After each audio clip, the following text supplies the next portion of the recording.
We're just going to wait the stressful moments where it does not connect, or it does. We're waiting. When it doesn't connect in like 10 seconds, I freak out. So I'm like, should stream, open the YouTube. Oh my God, it worked, guys. So we're going to press play and we're going to mute myself so I'm not on two screens talking. And we are live. We have already 70 people joined. We have over 870 people signed up to this session. Yay, thank you. You can see us. We can hear you. Well, you can hear us. I can't hear you, but I can see you typing.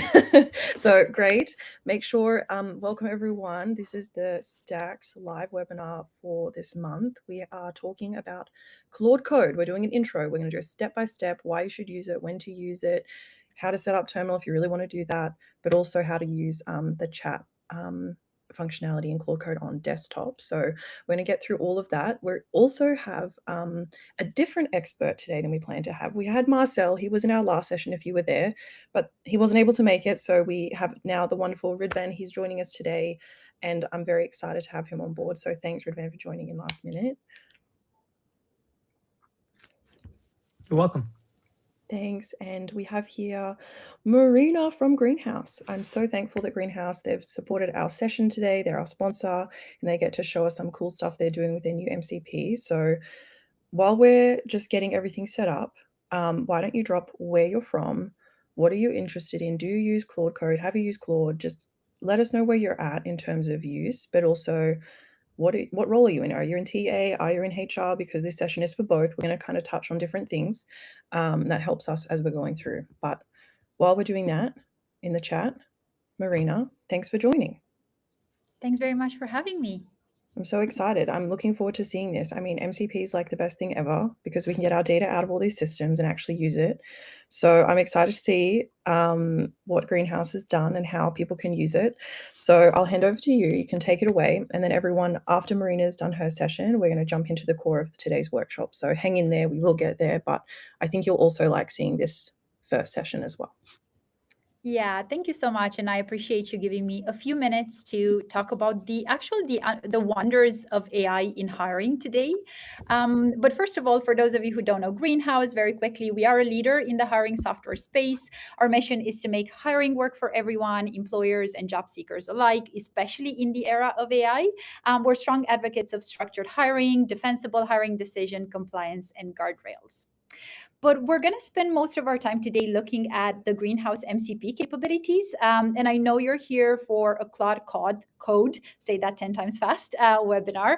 So I wanted to share that while the Greenhouse MCP lets your team start with like simple natural language prompts, reusable artifacts and skills, which is most of what we'll see today, it can scale all the way up to Claude Code sessions where power users can actually run rich terminal-based workflows that actually read and update Greenhouse via the MCP. And while I know we'll get straight into it. And while I assume that everybody knows what an MCP is, I still want to put it out there that it is a way in which AI can interact with our systems and our data. It's like a bridge rather than an AI model itself, a database or a standalone application. The Greenhouse MCP allows our Greenhouse users to basically connect their approved powerful AI tools. I'm working on Claude today, but we're working with other AI tools as well, in a safe way and a way that's useful to the work that they do on a daily basis in TA and HR. Now, two important disclaimers before we start. The Greenhouse MCP allows both read and write access, which means users can easily ask for data extraction, either for like insights, creation of reports and dashboards, but very importantly, they can ask Claude to take actions in Greenhouse due to our write permissions. And the second point, slightly connected to the first one, is that my permissions to data via the MCP will mirror the permissions that I have as a user in Greenhouse. So, and I'm sure you're aware with this, but if I'm a hiring manager in engineering and I have a couple of open roles and I ask Claude to give me a summary of all open roles, it will of course refer to the all of 2 open roles that I have access to. But if I'm RecOps with global access looking for an exec summary and I'm asking for the same prompt, I will be getting data globally, unless of course my prompt kind of specifies differently. So let's go straight into it. We will do one MCP prompt together in real time, which is always nerve-wracking for me. But I also do want to show you the art of the possible with some preloaded chats with some impressive end results, starting with some really basic prompts. So I'm going to press enter here. And what I've asked Claude here is to pull the application status for this candidate, George, on a particular job and basically summarize where they are in the process. But along with the summarization, I would also like Claude to move them or advance them to another stage in the application process, specifically the face-to-face stage. And I actually planted a trap for Claude as well, which we're going to see together. But first, I know it's sometimes weird to watch Claude work, but I actually really enjoy it because you can actually see the calls to the application in the background. It looked for the candidate, looked for the application, and then it rendered that back to me. And I can see here, and actually, let's go quickly in Greenhouse to make sure that there is a George Taylor, they are on a software engineer role, and they are in the application review stage. So if I go back to Claude here, I see that George is here in the application review stage for a long time. It is still in the process and not rejected. But Claude, as we can see here on George's application, there is actually no face-to-face stage in this particular recruitment process. And Claude actually caught that, and he called out that one thing to flag is that there's no stage literally called face-to-face. The closest match is panel interview, but that would jump him past recruiter phone screen.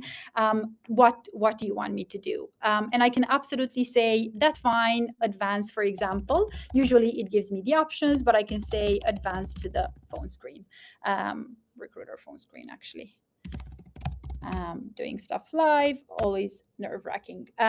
We'll wait for Claude to kind of do its job as well to see how Claude can actually change the status of the candidate in Greenhouse with, of course, the correct timestamps of the user that initiated this particular prompt here. Another thing as well, when it comes to the application, I can see here that it's done. So I can go to George, who was in application review, do a quick refresh of the page, and just see that not only has George been moved on to the recruiter phone screen, but there was an automation set up here that obviously took place in the backend as well. How cool is that? We can just like, can you just do this for me? Also, you know what's even better is if you can just talk to it and then you just don't even have to type anything. I haven't typed messages, could you tell? I haven't typed it. I do voice to text all of the time. I absolutely love it. Anyone who's looking for a tool, Whisperflow definitely is what I use. It's super great. Nice one. Yeah. I use Handy, which is pretty good as well. Yeah, it's Nice. open source. But everyone, massive hack, speaking 10 times faster than writing. So if you want to get through a lot of stuff, you want to speak to your AI. Exactly.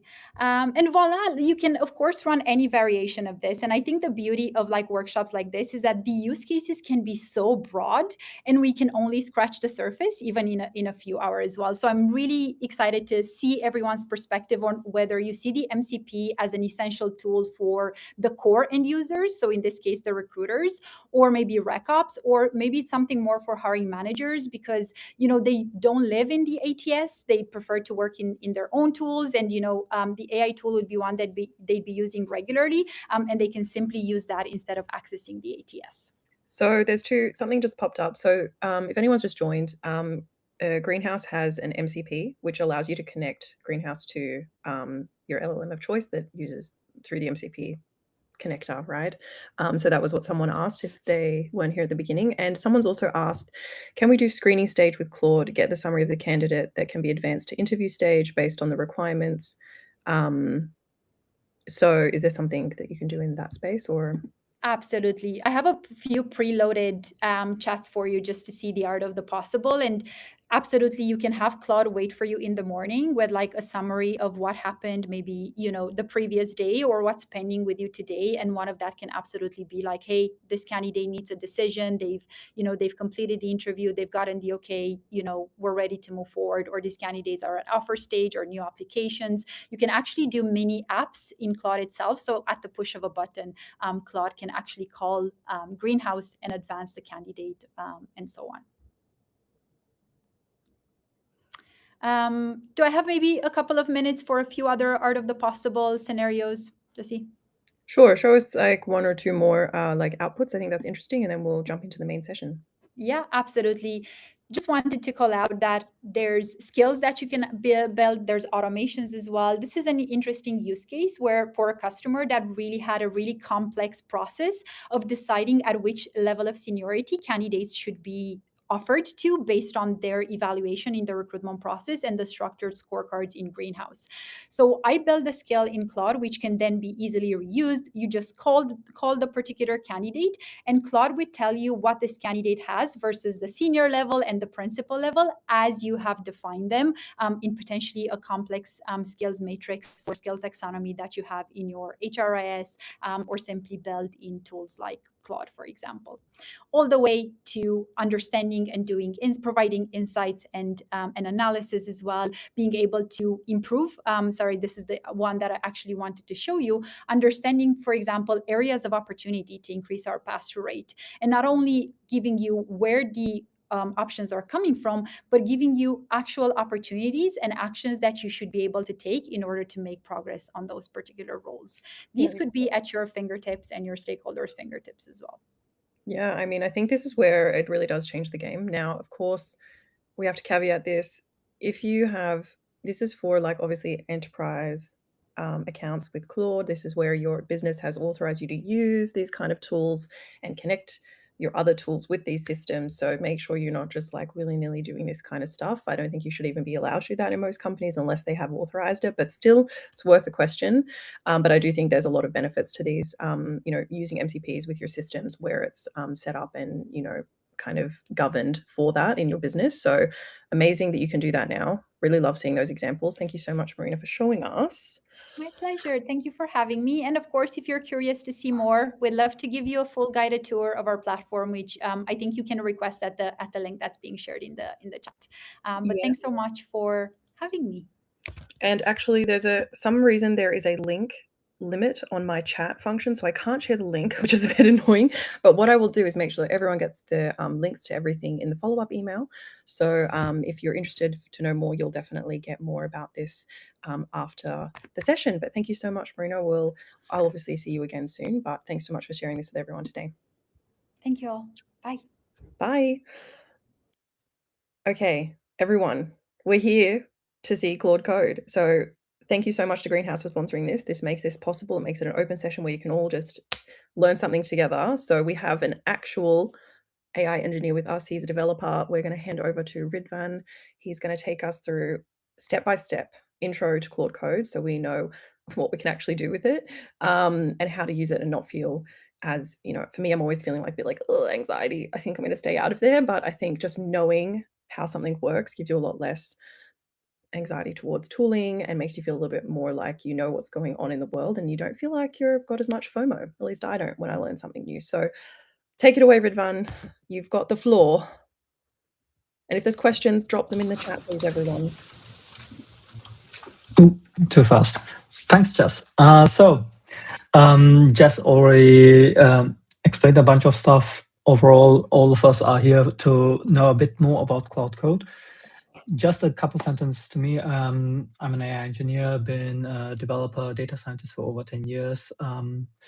Last year I pivoted towards teaching people also how to use AI effectively at work. And I'm teaching companies, individuals. I'm leading also a community here in Berlin, where I often do workshops around different AI tools, depending on from vibe coding to workflow automation. And Claude is one of those tools. So most of you probably already know enough about a bit about Claude anyways, but those are the free tools that Claude provides here. Claude Chat, which is like the standard go-to when you have questions, want to brainstorm. Then you have Claude Cowork, which came actually after Claude Code, when people realized Claude Code was quite popular, so they brought out a tool that's more non-techie friendly, which basically does a lot of the things that Claude Code also does. And we have Claude Code, which used to be solely a developer tool, but nowadays it's kind of for everyone, really. So most of you have probably also heard of like the terminal, CLI, those terminologies are thrown around all the time. And there are two modes that you can use Claude Code in, the terminal and the desktop app. I'm quickly going to show you guys how the terminal looks. Simply put, it's just, this is a terminal. A terminal is basically the core of any operating system where you don't even have a mouse, you're just writing commands, and all your files are basically in text form located somewhere, the paths are shown and stuff like that. It's a developer tool primarily.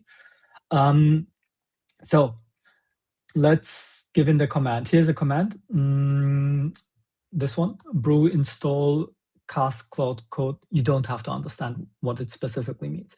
It's just the install command based on brew. Brew is like a package manager and online repository of data files. And it's basically how your terminal knows which package to install. And So this one's Claude. it's kind of like when you download any tool, you're like, I want to download this thing onto my computer. You go to Brew, which is a library of stuff, and Claude is one of those files you can download into, install into terminal.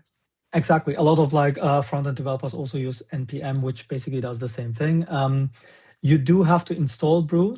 That's a different install command, but I think just we talked about this briefly. If you have any questions, which stages and which ones to install, I think it's only brew and maybe git also, but those are like 3 commands in total that you have to do. And the best way of finding out which one and how is basically ask Claude. That's exactly what I did, everyone. I was like, what is terminal? I have FOMO. I want to use terminal. And then I was like, how do I install Claude on terminal? And it was literally like step by step, just in chat. I was like, step by step, tell me how. I followed the instructions. I was like, is this safe? Can I really download this thing from Brew? I was like, what is going on here? And I literally just followed it. And then it was in my terminal. And guess what? Have I ever opened terminal since? Absolutely not. So this is someone who runs 3 businesses and uses Claude every single day. I've not opened this terminal interface. So that maybe says something. And we're done while you were talking. It's installed everything, and it's like 240 megabytes, and it's installed. And the way you started is just Claude. And now it's talking to Claude. It knows. And now it's asking the regular questions like, do you trust this folder? Yeah, I kind of do. And this is it. And you can just say, hi. Let's see what happens. Hey, what are you working on? So this is basically the terminal. So you can then talk to it. It'll just be a little bit less like familiar interface, right? And user exactly and experience, but it's a chat back and forward, I guess. Exactly. You can give it whatever task. Let's say you want to build a prototype of a product. You describe it. It will ask you questions, and then start building it. And you will see some of the commands here. But the thing is, in all honesty, I rarely use this view. Nowadays, like a lot of people, I switched over to the desktop version. When I'm working locally, I'm mainly using the desktop version, and a lot of developers who use the terminal mostly use it for remote systems. If they have a server in the cloud and they want to access it, and then they might use the terminal. But for most people, including myself, I'm mostly using the desktop version, which is this. Which is interesting, right? Because I feel like there's a lot of FOMO online and a lot of, stuff out there. People are like, you got to use terminal. Here's how you use Claude Code. And, it's all very, I don't know. I feel like it's all a bit over the top. And I do think it makes people feel like they're missing out. And I think that, like I've said, I haven't opened the terminal since I've installed it. I just use the code. Actually, to be honest, I don't even use code. I haven't needed to use code. I used it once for one thing, and then I was like, oh, I can do that in Cowork or chat, actually. So anyway. Yeah, exactly. So also, Cowork is underrated, I think, oftentimes because it can do 99% of the tasks that most people have. And they don't even need code. Code can do certain things better, but Cowork can also do other things better. But yeah, this is the view. It's a bit more user-friendly, I would say. You're not immediately intimidated by what do I put in? What happens? Does my computer blow up if I put in the wrong commands? Obviously, sensible things to worry about. So it's quite easy. So this is the view. It tells me when I used it last, and I can just put in commands here, and it will basically execute them. So for this session, I actually prepared a folder. Let me open the folder. It's a folder where I generated a bunch of fake corporate information files to work with. The company is called Brightwave. Let's go with it. And they have different applicants, regular use cases for different positions, people. And what we will do is we will process some of those files and also use connectors and MCPs. Connectors are just Anthropic's terminology for basically MCPs. So we can go to settings, and we have connectors here. I already installed a bunch of connectors that I use. So when we're doing, when I want to work with something, basically you need to know what kind of tools do you want to take data from? What am I going to connect with? So if you've got a Notion or you want your Gmail or whatever it is you're trying to like work with, you need to connect it to Claude first. And that's through these connectors, like, I guess. Exactly. For example, Greenhouse, let me see.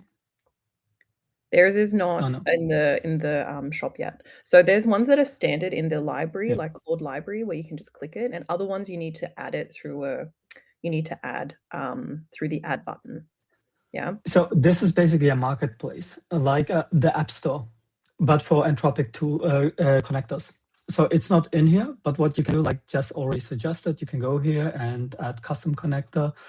And on the website of Greenhouse, you have the information you have to put into these fields, and that's basically it. And then you're basically connected to their tools. And I already have a bunch of connectors here. Today I'm going to use Granola and Notion, and another one that I disconnected just so I can show it to you how to connect it. So just for everyone to keep track, you go here, settings. No, let's go with settings, and then and here you can add, and we want to add something from the marketplace, Google Calendar. Before I connect, I have to make sure I'm in the right browser.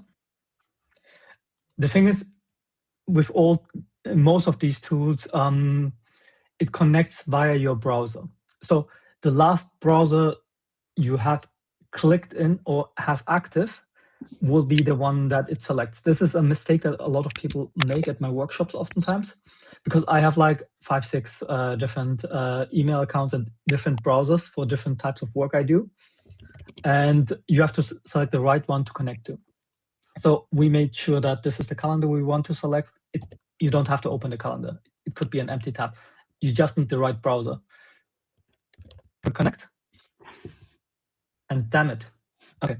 So what happened is what I was worried about.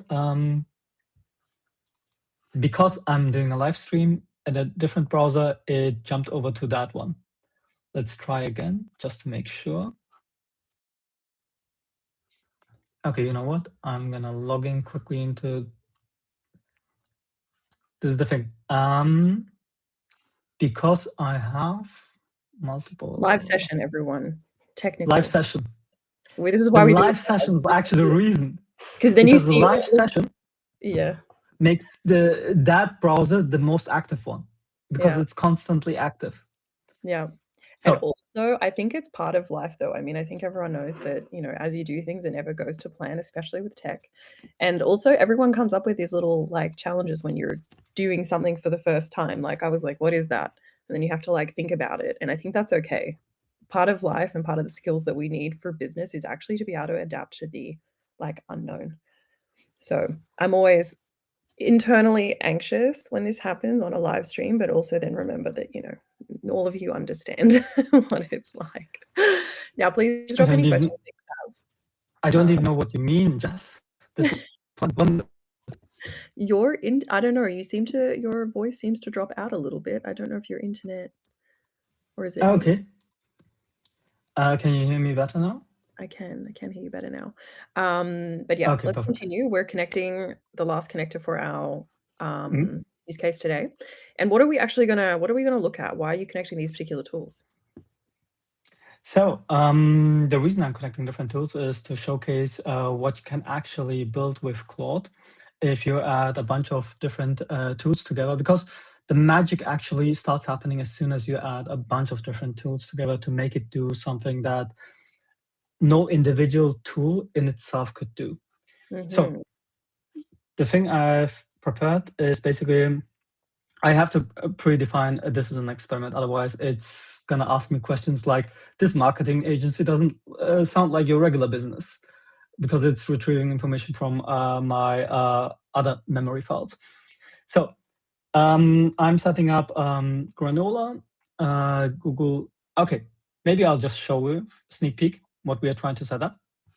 It's a dashboard that retrieves all the information from different systems, from Notion, from Google Calendar, from your actually transcripts and meeting notes that you have, and puts it all together on one page that you can also share with people if you want to summarize stuff and also work through your daily tasks, let's say, and have it all in one dashboard.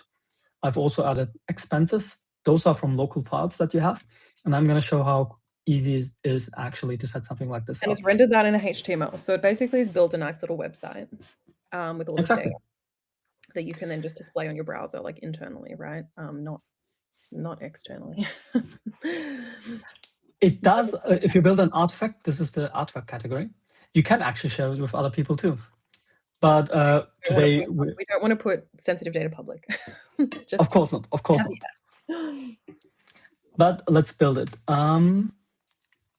Now I've put in the command and said like, hey, there are different things, free connectors, free tools I want to integrate, and also do me a dashboard.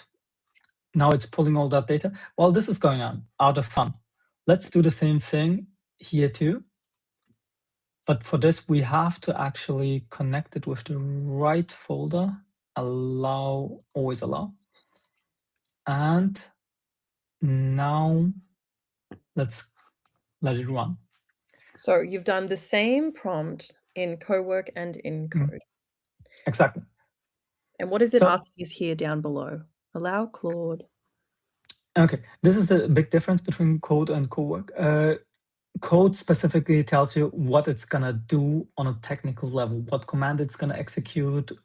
And here it helps to know what's going on, but in this case, because it's a manageable thing and I've done this before, I'm gonna allow it. You can click allow once, allow all the time is probably wiser because it will probably keep asking me questions. And different types of questions will also be regularly asked. So you can change that actually if you go down here and go into full auto mode, which I'm not a big fan of myself, simply because this is when you hear these horror stories of people being like, yeah, it deleted all the files like, on my computer. You didn't put any kind of human oversight. Exactly. Should you do that? That's what. No. Exactly, because here's the thing, because the models are getting better and better, people are like, yeah, I don't want to be asked. I don't want to do the thinking. Just do it. You know better. And that's when the dangerous stuff happens. So while that's going on, let's see. It also asks me the same questions, but oftentimes it tries to make it simpler. Yeah, sure. Always allow. The text is too small. Can we zoom in? Okay, I'll try. We're going to try and zoom in, everyone. We got your message. Can you see it better now? It'll take a minute for it to come through because we're like ahead of time. So give us like, we will have seen this now in a few seconds later.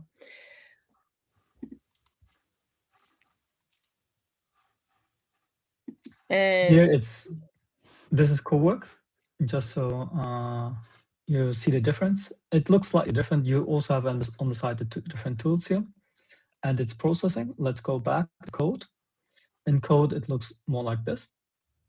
You can also expand and see what it's specifically doing, how the commands basically look. You can do that if you're interested. What I tend to do more often is, instead of like spending time reading through the commands, what were put in, I actively just ask the system, what was the specific command? Is there any chance that data is being leaked, or if you access data that you shouldn't have, and give me a breakdown. do not try to read the code itself. Ask it to explain what it did. This is just more time efficient, honestly, because you can spend a lot of time reading through code. Yeah, I always prompt it when it asks me for access. I go, what will this access do? What does it mean? What are you actually doing? I think what I dislike about Claude Cowork is you can't really know what it's done. Like it's not very clear to me. It doesn't have like this audit kind of trail. I mean, it kind of does in these steps. And you can ask it its steps because it does have it in its memory. So you can ask it. You do have some breakdown here on the side too, which tools it used and the steps it's going through and it's building. But okay, first let's answer that question. What is it asking? Create artifact? Yeah, sure, go for it. And it's done. Cowork is done. Let's go back to code. Code takes a bit longer. And what's more token use? Someone said if we how do you optimize for token use? Because if you add more connectors, you've got more things to pull in, you're using more tokens, etc., etc. Like what's your... So try to optimize towards which models is sufficient. And this is the thing that I haven't checked when I commented because I'm using still Fable here. So it's not using Fable. Oh my god. Yeah. It's better be the best dashboard you've ever created. So the dashboards might not be equals. Because here it's Opus. Opus is also great, but let's see. Opus also defaults to my preferred style, the dark mode. That's so interesting. Okay, but they more or less... Is it still going? Is code still going? No, it's done. It's done now. Yeah, so I can open it. So we basically have done the same thing. Claude Cowork, Claude Code. Let's see if we like the outputs of what it gave us. One used Fable 5. I feel like that gave Cowork an upper hand. Let's see if it really did. But as you can see, how simple it is to use the interface of Claude Code. And it will tell you what it needs access to. As long as you don't say allow always and you say allow once and you kind of step through it, it does kind of talk you through what it's doing. It does show you what it needs. You choose what it gives access to. So, and someone asked, why did we ask for access to Granola? So I think we're going to go through the output in a second. See what data was pulled in from where and what the overview is giving us as an example. So let's do that. Okay, perfect. So this is just a conspiracy theory of mine. I think it also tends to do more the dark mode on code than Cowork, simply because we developers tend to be a bit edgy. In the Cowork, it's trying to be more professional, I guess. But the tools, here's a file. We can open it in the folder along. And I can also show you. Let me... Can you zoom in a bit to it? Because it's quite zoomed out. Yeah, I will. Great. So this is it enough? Yep. Perfect. So it gave us a breakdown, needs attending, the tasks that are relevant, and I've also added the expenses tab here. But what kind of expenses? What kind of expenses? That's a good question. The expenses are actually files I have here. Those PDFs from event, summer party, paid media, so random expenses, right? So this is a fake example, everyone. Data. Yeah. Whatever that could be. Data, I just provided it in a local file. And that's the important bit about both Code and Cowork, that you can give it access to different folders within a structure to work with and process. So this is like the fourth tool, you could say, local access. And the other 3 tools I'll also go into. So the other tools that we have are basically, someone mentioned Granola. Why Granola? Because I want to be able to make connections between my appointments and the meeting notes and what needs to be done. So what can be done is, let's say I had a meeting where I talked about the subject matter, and that is related to a task that I have open on my to-do list. So what I can go back, and it actually gives that oftentimes. Let me go back here. Let's close the dashboard.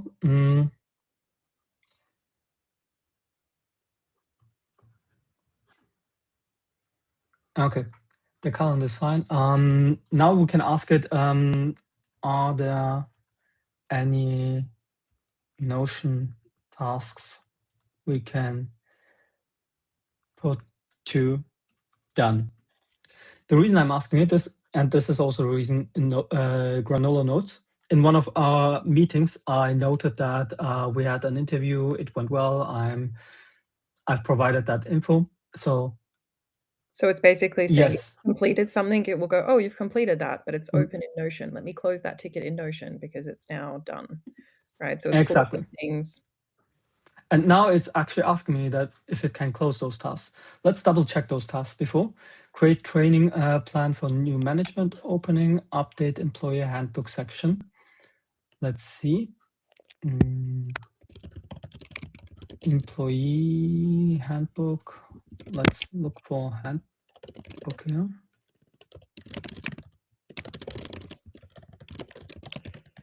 Any Okay, questions? it's in progress. Any questions from anyone on Claude Code? So we've looked at how do you set up Terminal. We've looked at how you can use Terminal by typing prompts, and you can chat with it very similarly to the desktop app. And now we've moved into desktop. We've given it access to 3 tools. We've told it to build us a dashboard, bringing in this data. And now we're looking at the outputs and kind of talking to it back and forward. So you can see that's very similar to an output you would get from Cowork or even chat. I actually do a lot of stuff just in chat. So you can, I don't have many use cases personally for Claude Code.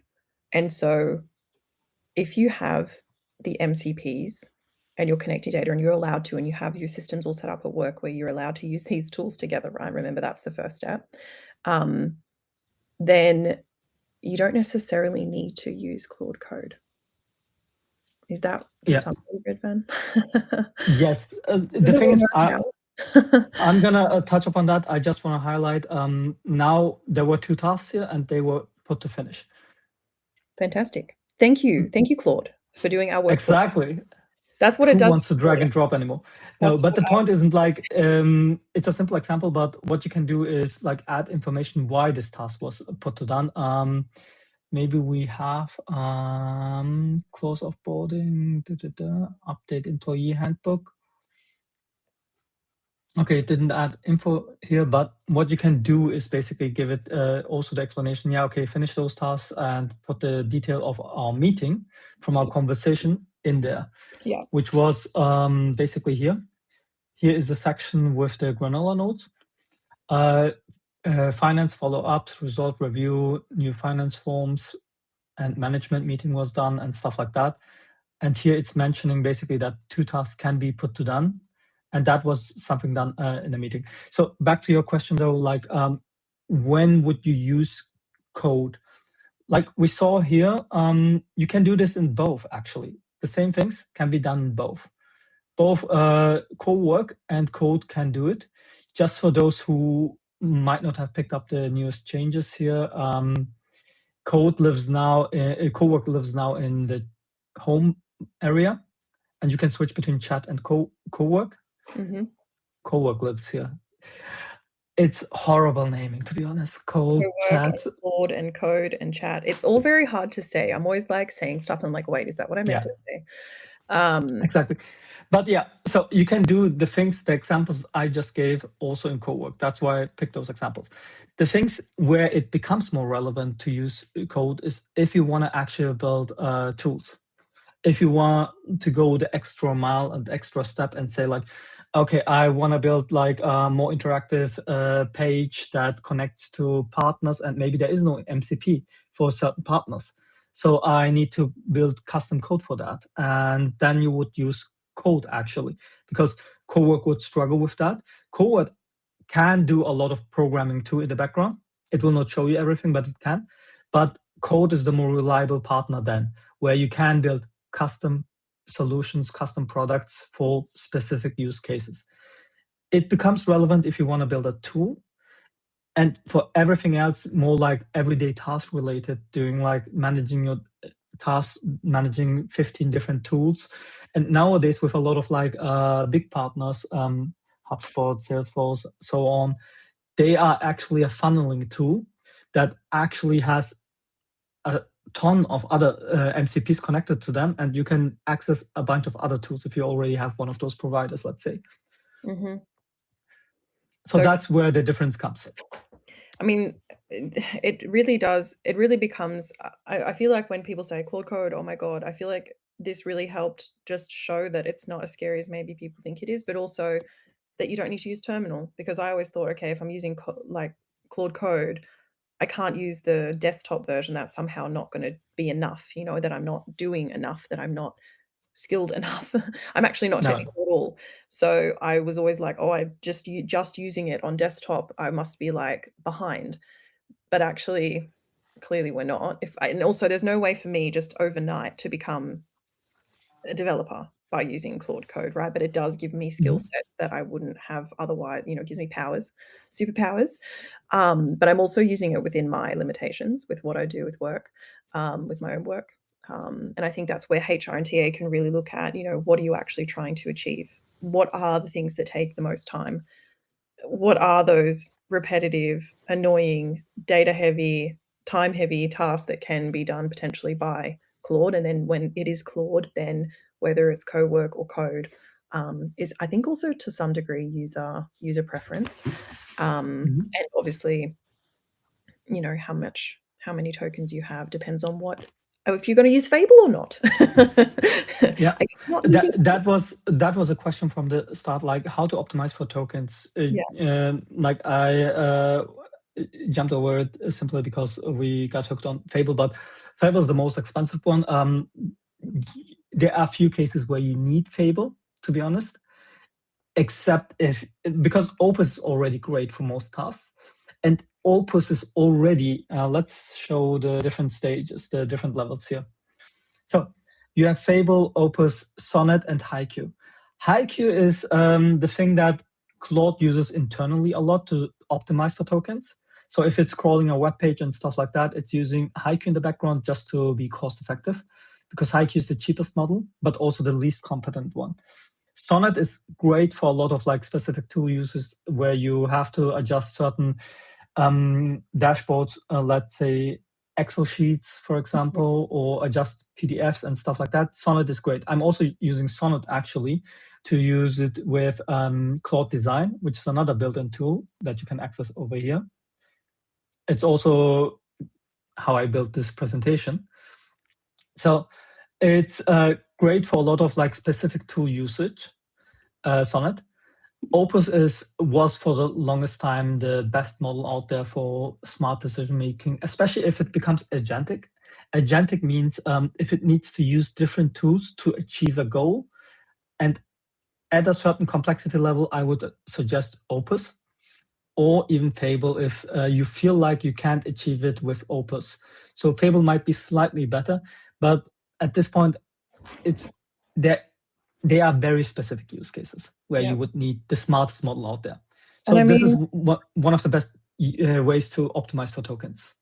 Expenses, let's say expenses first. Tokens is another thing. But yeah, Jess, you were going to say something? I was just thinking about like HR and TA use cases. I mean, I personally would love to have had the ability to like take all my team notes, like calls from my team, and things that I've said I will do, and create my task lists, and, you know, send out, you know, have an overview of what, you know, the meeting, not only the meeting notes, but like tasks for not just me, but everyone in the team. Like there was always this inability for me to see what people were doing as a manager, and like teams, we would forget what we agreed on, and we would lose decision logs and project updates, updating Notion, like all these things used to take so much time. These are the things that I personally use things in my own business, but also would help in like any HR team. And then you've got like, so those are like kind of personal admin topics within your own team, but you've also got things like, I think like, you know, creating slide decks. I can remember doing decks for, you know, hiring manager training or compensation philosophy, you know, training for whatever. And you'd have to create these slide decks, and it took so long. Now you can just ask Claude to do it. And I don't even use Claude Design. I actually just pump it in there, and it does a HTML and pumps out like a, you know, and it converts it to a PDF, and it creates my slides for me. Exactly. You don't even need to use design. That's the interesting thing with all these tools from Code, Chat, Cowork, Design. A lot of them, there's a huge overlap of what they can do. The specific tools are just better in different areas, but all of them can kind of do most of the same things. Yeah. So the other thing, for those who might not know Granola also, just in case, Granola is like a note-taking tool, a transcript tool for meetings. So every time I have a meeting, I will have Granola open. It will take meeting notes. And the exact example that you just suggested, where I connect Granola to my Notion pages for my tasks, where is basically that's the reason. So I connected to Granola and also Notion pages, and then after certain meetings, I will be like get the most relevant to-do tasks out of Granola and put it on my dashboard and update other tasks that might have become redundant or finished. Yeah, exactly. I feel like there's so many things you can do. And again, this is like an intro to Claude Code, but I think what we're trying to get across here is that you don't have to use code. I feel like there's a lot of stuff, and I said it a few times going around where it's just like, use Claude Code, be in terminal. It's like, you really don't need to do that. Even we've got a dev here, 10 years in development, mostly lives in Claude Code on desktop or even Claude Cowork. So, you know, as someone in HR or TA, don't feel like you need to be like, I don't know, running around trying to learn all these different things and feel like you're behind. I think make sure that your business has the tooling that you can use. Look at what kind of connectors and things your existing tool stack has. So like if you're using Greenhouse, they have an MCP. What other tools do you have that have MCPs like Notion? What are you allowed to connect? And then look at your workflows. I think that's the first step to really leveraging any of these tools, is actually understanding what is the best thing you can actually do in these tools and how do you do them not only for yourself, but how do you do them at scale? How can you do this across the team? And then the tool, I always say, the tool is not the challenge point these days. You can see how simple that was to do actually once you know what you want to do. It becomes very easy to use the tool. I think the effort that goes, I think the effort should go in a lot of the planning these days, you know. How much, I guess you probably spend a lot of time, Ridvan, you know, thinking about what you're actually trying to achieve before you just go on like willy-nilly build it, right? You probably think about it. Here's the thing. Neither. I spend a lot of time brainstorming with Claude. Oh yeah, you can also do it, Claude. Yeah. I think pondering is overrated also here because like either I think that's the best way though. Use it actively to gather your thoughts. Yeah. Ask it its opinion, especially like I like to brainstorm with Opus and Fable because they do tend to give the best answers. But if I want to approach a task, and oftentimes what they say is like, no, don't do it. Don't manage your task like this. There's a better way. And I'm like, yeah, okay, give me a breakdown. And then it's basically the advice that I always give at my workshops is treat it like a coworker or teammate. You are together trying to solve a problem and ask it questions why it failed, because humans also fail. Sometimes when I work with junior people, they make mistakes, and instead of like being like, you wouldn't also be approach a person and be like, you are incompetent, I'm never gonna work with you anymore. Obviously not. You wouldn't do that. I hope not, especially not in HR. Exactly. You ask why they failed or why they struggled. That's what I'm doing, because you then also build AI intuition while using these tools.